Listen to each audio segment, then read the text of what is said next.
Elles fleurissent chaque année sur les emballages. Ces récompenses qui vantent les meilleurs produits. Des petits logos bien connus des consommateurs.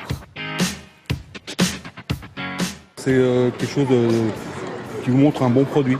Donc on peut faire confiance. Je pense que c'est des produits qui sont bien, qui ont bien été repérés pour leur qualité, etc. Pour moi, c'est du marketing pur et simple. Alors peut-on leur faire confiance? Comment sont-ils attribués? Pourquoi les marques se battent-elles pour les obtenir?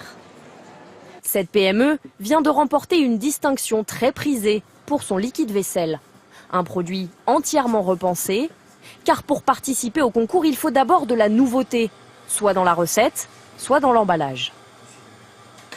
On a changé la formule pour être à la fois efficace et hypoallergénique. On a aussi retravaillé complètement les parfums. Auparavant, la bouteille était carrée. Et là, maintenant, elle est cintrée. Deuxième obligation pour rentrer dans la compétition, payer.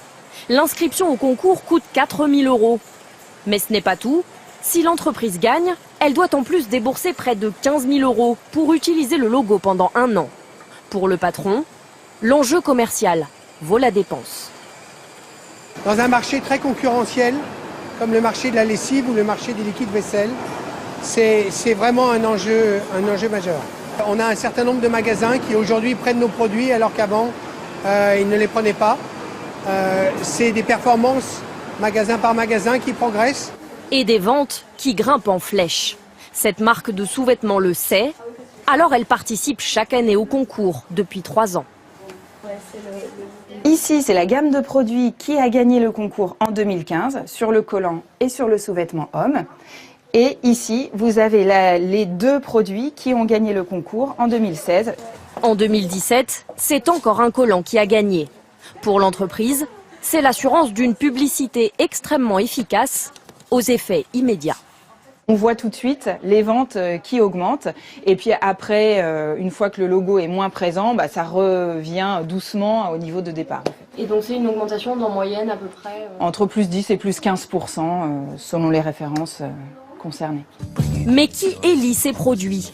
10 000 consommateurs votent sur Internet. Pour départager les concurrents, 3 critères. Le produit est-il attractif, nouveau et satisfaisant? Ce dernier critère compte double, mais il n'est pas obligatoire. Autrement dit, pas besoin de réellement acheter le produit pour voter.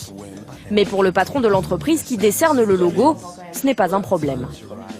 On est un logo, on ne dit pas qu'on est un label qui garantit une qualité ou quoi que ce soit. Nous n'avons aucune hypocrisie là-dedans. C'est un logo commercial, un concours, comme le Festival du Cannes de film ou un concours de Formule 1 qui essaye de faire valoir des marques automobiles. Il l'assure, son concours est fiable, car le vote est encadré. Mais d'autres distinctions sont plus opaques. Nous faisons un test avec l'élection du meilleur magasin de l'année. Une simple connexion sur Internet et nous sélectionnons un magasin sans même le connaître. Un questionnaire rempli au hasard. Le service 5, la qualité des produits 5. Et pourtant, notre avis est bien comptabilisé. Et voilà, fin. Merci pour votre participation. Nous avons bien reçu votre évaluation. Donc là, j'ai voté pour un magasin sans y avoir jamais mis les pieds. On m'a demandé aucune preuve, aucun justificatif d'achat. J'ai pu voter sans problème, sans même laisser mon nom.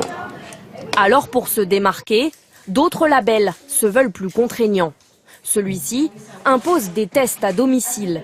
Des volontaires, comme cette famille, reçoivent des articles par la poste. Aujourd'hui, des décorations pour pâtisserie. Le but, utiliser les produits en conditions réelles. Ah, tu veux ta tête? Ok, avec ta tête. Et prendre des photos pour le prouver. Donc ce sont les photos des produits que l'on a testés. Donc là par exemple, j'ai la photo de Thibaut qui goûte du jambon. Là c'est des feutres créés en fait très fluides qu'on a testés et qu'ils ont bien aimé. En contrepartie, elle ne gagne pas d'argent, mais peut conserver les produits. Pour cette maman, ces tests, c'est un moment de plaisir et surtout un gage de fiabilité. Moi en tant que consommatrice, j'aime bien avoir des avis en fait des produits Et donc là, donner mon avis, ça me permet d'aider, entre guillemets, d'autres familles qui se demanderaient est-ce que c'est quelque chose de bien, de pratique, de facile à utiliser avec des enfants. J'aime goûter. Et je me régale. Après le test, la famille donnera une note. Le produit doit avoir plus de 14 sur 20 pour décrocher le label.